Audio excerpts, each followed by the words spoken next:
não parar, não precipitar e não retroceder. Então dizer para esse cara, sabe quando nós vamos parar? Nunca. Nunca na sua porca vida. Né?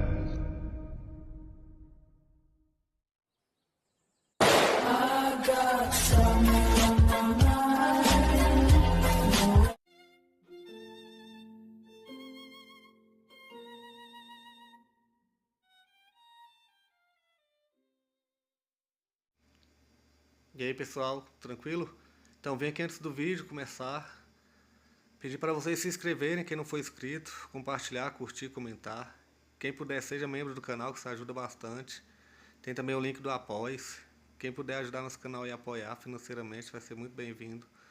Mas o mais importante é transmitir o conteúdo e os conhecimentos do professor Olavo de Carvalho para mais e mais brasileiros.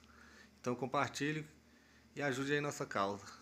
Muito obrigado a todos os membros, apoiadores do canal. Fico muito feliz. Tenho certeza que a gente está no caminho certo. Então fiquem com o vídeo e até mais. Valeu! E quando eu olho uma outra pessoa, é isso que eu estou vendo nela. Eu percebo na pessoa infinitamente mais do que eu posso captar com a minha mente, né? Quer dizer, as mentes se relacionam com as mentes. Eu falo uma coisa, portanto, é um produto mental que saiu da minha mente, você ouve e converte esses sons num significado que faz sentido para você. Então, a comunicação é entre as mentes. Né? Se a nossa comunicação só se desse somente entre as mentes, seria como um gravador falando para outro, um computador falando para outro, sem um substrato existencial por trás. Retira o substrato existencial e você vê que tudo o que você sabe de mim para de fazer sentido imediatamente. É porque você atribui este conjunto de elementos, de falas, de sinais, etc., a um ente real, idêntico a você, da mesma espécie que você, né? Que a coisa faz sentido.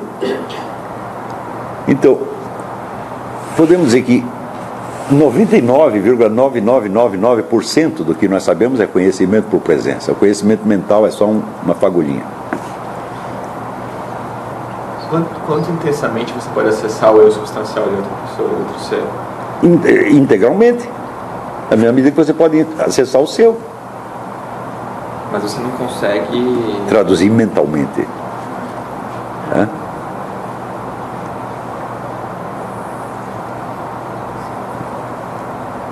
Veja, por exemplo, você não tem uma mãe, um pai, uma namorada, uma coisa assim? Você não conhece a pessoa? Soma as informações que tem na sua mente a respeito dela, você vê que é uma migalha. E, no entanto, o eu substancial você se relaciona. Um eu substancial se relaciona com o outro. São dois entes existentes, reais. No qual, vamos dizer, a convivência mental é só um reflexo parcial. Está compreendendo? Como nós sempre pensamos em termos de mente e corpo, nós imaginamos que tudo aquilo que está na minha mente deve estar no meu corpo. Eu digo, mas primeiro, a distinção entre corpo e mente é somente uma parte da mente, Não é o corpo que faz essa distinção, é a mente. Então isso aí é o mental também. E se nós vimos que o mental abrange só um fragmento mínimo, tá certo? Então você sabe que você, na presença de um outro ser humano, você conta com uma presença que constantemente se confirma. Está entendendo? Se não fosse isto, se nós dependêssemos exclusivamente do mental, então a presença de qualquer outra, da maior parte das pessoas seria terrivelmente assustadora. Porque da maior parte delas você não sabe nada, mentalmente. Mas essa integração ela pode ser integral? Como é? A integração ela pode ser integral, ela pode ser muito densa. Mas ela não vai... Não, ela é sempre densa. O que pode ser maior ou menor, vamos dizer, é a tradução mental disso aí. Quer dizer, você pode ter mais consciência atual disto ou não. Maior ou menor consciência atual disto. Ou seja, consciência da realidade do outro. É necessário ter um contato físico? Claro que não. Claro que não. Então eu posso conhecer alguém que já morreu por meio da sua obra, por exemplo?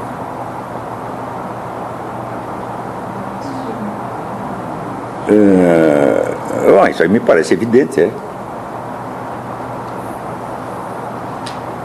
Se você está lendo os livros, estou lendo lá Dostoiévski, Então, Eu sei que aquela história tem um autor, o sujeito inventou aquela história. Eu capto algo da forma mentes dele, através do que eu estou lendo. Mas é só isso que eu capto? É só uma forma mentes? Não, eu sei que tem um ente real atrás. E é por isso que aquilo que ele está dizendo tem alguma importância. Eu sempre sei disto. Ninguém precisa me lembrar desse negócio. Né? Exclua a realidade do autor, e o texto se torna incompreensível. Ainda que você compreenda todas as palavras. Se for um autor anônimo, não é porque eu não sei o nome dele que ele cessou de existir. E se for um autor coletivo, eu digo, tanto faz também, são várias pessoas. Eu estou querendo dizer assim, que todo o nosso conhecimento mental, ele se apoia num fundamento de conhecimento existencial, ontológico, direto, imediato e inegável.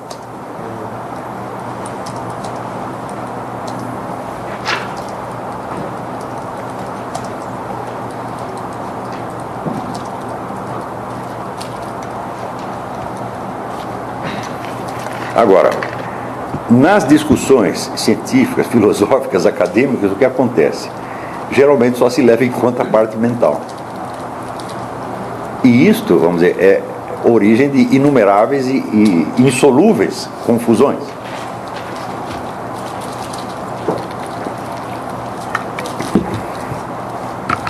Por exemplo, se você pega René Descartes, ele diz que ele se compõe de duas substâncias, uma que consiste em ocupar um lugar no espaço e a outra que consiste em pensar. Eu digo, bom, mas aonde está a sua pessoa?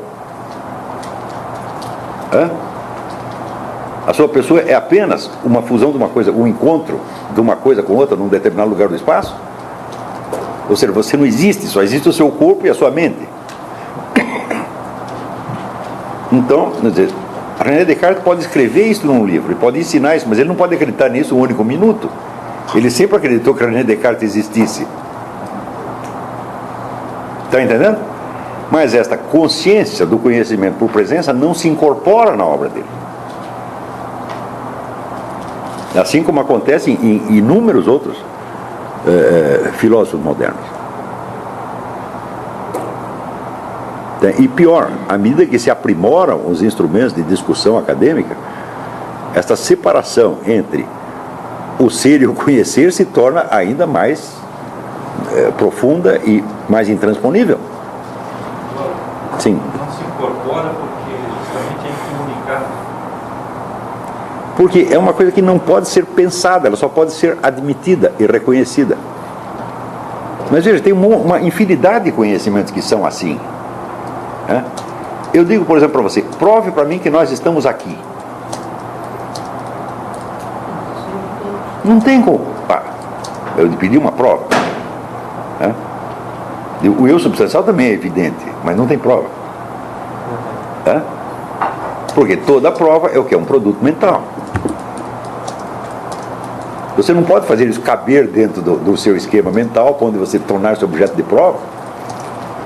E qualquer prova, por mais mínima que seja, ela se baseia na admissão prévia de uma multidão de realidades que não são objetos de prova. E se não existisse o auto-evidente, o imediato, não poderia haver prova. Se você procurar minha apostila Inteligência, Verdade e Certeza, você verá que as condições de qualquer conhecimento, especialmente conhecimento científico, são, primeiro, a existência de evidência. Quer dizer, uma coisa que se impõe imediatamente como verdadeira, sem necessidade de prova. Bom, uma delas é a sua identidade consigo mesmo. Outra coisa é a existência de um mundo. O que é a existência do mundo? Você sabe que você não é a única coisa que existe. Todo mundo sabe disso. Então, prove para mim que é assim. Não tem prova disso. Então, a primeira condição é a evidência. A segunda condição é a existência da possibilidade de uma prova. O que é uma prova? É transferência de veracidade de uma verdade auto-evidente para outra que não é auto-evidente. Então você vê que aquele que você obtém certeza por prova nunca é tão certo quanto aquilo que você tinha, cuja certeza nasce da evidência. Terceira condição para que exista uma prova, é necessário que exista um nexo, uma ligação entre a evidência da qual você parte e a prova a qual você chega. E essa ligação é justamente o objeto da lógica. Quer dizer, a conexão entre diferentes proposições ou diferentes pensamentos. Né? Tá certo? Então, primeira condição, a evidência. Segunda condição, a prova. Terceira, a existência de um nexo entre uma coisa e outra. Quarta e definitiva condição, é necessário que este nexo seja ele também evidente e não objeto de prova.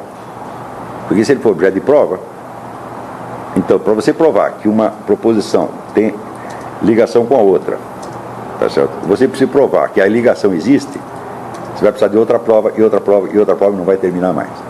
Então, quer dizer, a quarta condição significa o seguinte: as regras da lógica são autoevidentes e não objeto de prova lógica. Tá certo? Então, isso significa que a massa do autoevidente predomina monstruosamente sobre a massa dos conhecimentos provados. Então, quer dizer, cada ser humano é portador de uma imensidão de conhecimentos autoevidentes, no qual o elemento provado se recorta como um pequeno fragmento. E a prova serve para quê? Para você obter alguma certeza sobre coisas das quais você não tem evidência.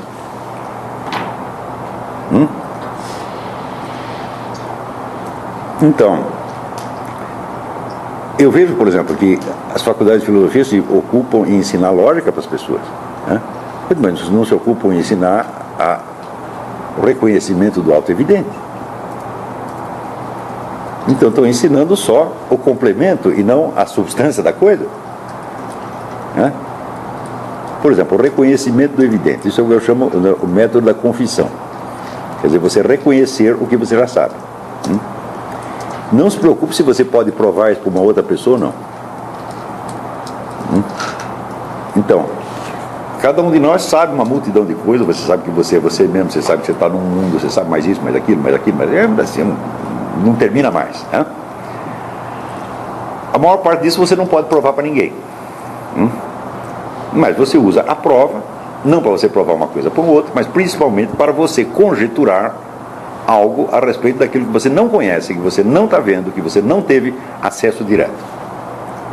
Tá certo? Por exemplo, você está dirigindo automóvel e você vê que o ponteiro da gasolina está lá no zero. Você não está vendo gasolina nenhuma. Tá certo? Mas você faz um raciocínio e você usa uma coisa como signo da outra. Então você está apreendendo não realidades enquanto tais, mas realidades enquanto signos de outra realidade que não são acessíveis a você. Tá certo? Então é para isso que serve a prova, para você estender a sua possibilidade cognitiva para além do autoevidente e poder obter alguma certeza razoável sobre coisas que não estão ao seu alcance.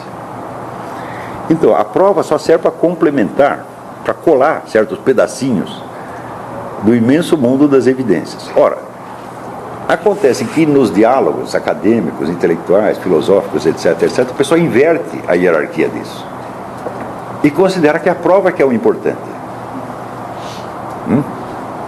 Então, a prova passa a ser para eles o mundo da certeza e todo o resto é o incerto.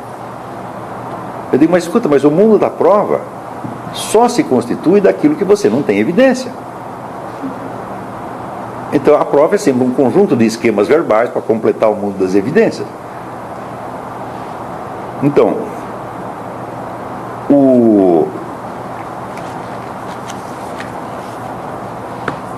se você privilegia o mundo da prova e diz a prova é que é aquilo que está provado, é que é o território firme no qual nós podemos pisar, e tudo o resto é incerto, é como você, vamos dizer, construir um caixote só com os pregos sem as tábuas. O prego só serve para colar uma tábua na outra, né? Do mesmo modo, a prova só serve para conectar uma evidência com outra evidência. Então,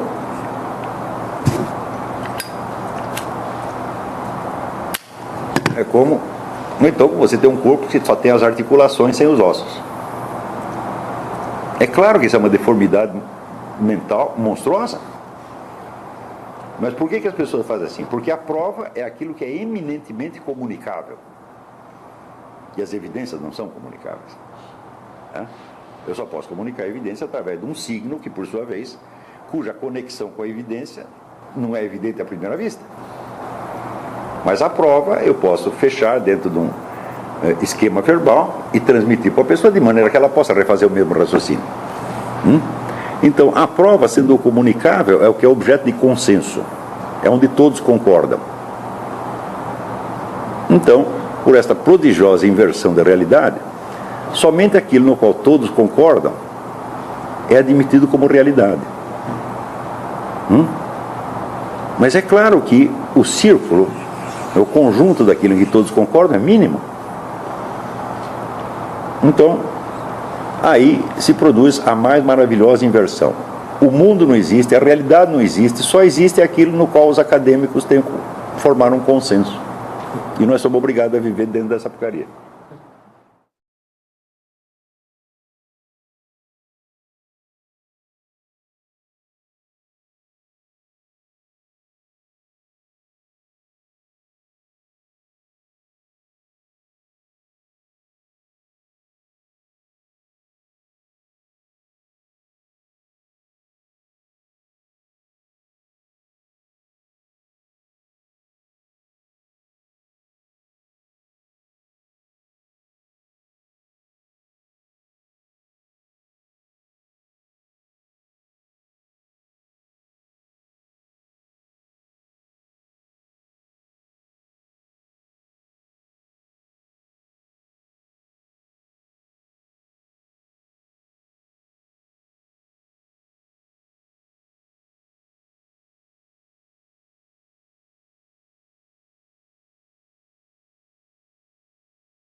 Chegamos a mais um final de uma aula, de um vídeo. Espero que tenham gostado.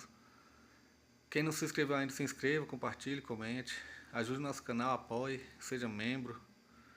E ajude o nosso canal a chegar a cada dia a mais brasileiros que precisam muito do conhecimento do professor Olavo de Carvalho. Então é isso aí, fique com Deus, até o próximo. Valeu! Então é isso aí, pessoal. Que é o nosso canal. Que são alguns livros que eu já li. A maioria foi doação, mas alguns eu adquiri, professor Olavo de Carvalho. Alguns livros se perderam aí que eu emprestei. Professor Alexandre Costa. A Bíblia Sagrada. 10 lições sobre Karl Marx. Indico a não ler esse livro, que é muito ruim mesmo. Alguns pensadores aqui que realmente, como o professor Olavo de Carvalho disse, não são pensadores. Valeu, tamo junto aí. Apoie nosso canal, seja membro.